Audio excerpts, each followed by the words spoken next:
देखिए मान के चलिए कि प्रेजेंट इंडेफिनिट टेंस है, तो प्रेजेंट इंडेफिनिट में मान के चलिए कि कोई सेंटेंस अगर नेगेटिव है तो उसको किस प्रकार से हम बनाते हैं, उसको किस प्रकार से ट्रांसलेट करते हैं। तो देखिए अगर प्रेजेंट इंडेफिनिट टेंस के कोई नेगेटिव सेंटेंस आ गया तो इसका बनाने का नियम क्या है कि सब्जेक्ट प्लस डू नॉट या डज नॉट, या तो लगेगा डू नॉट या डज नॉट लगेगा, उसके बाद V1 plus object plus other word लगेगा।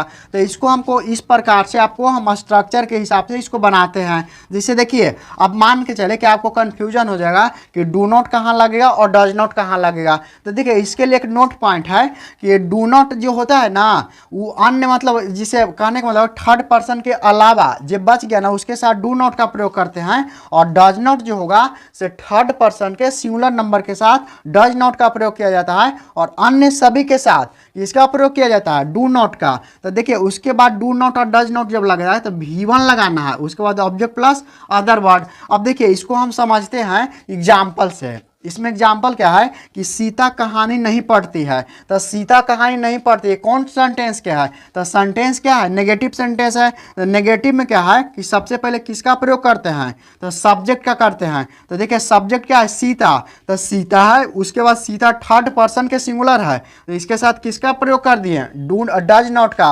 उसके बाद क्या लगाना V1, तो रीड मीन्स क्या होता है पढ़ना, और उसके बाद ऑब्जेक्ट क्या है तो कहानी, तो रीड क्या होगा स्टोरी। तो इस प्रकार से बना सकते हैं, यानी कि सीता कहानी नहीं पढ़ती है तो Sita does not read a story.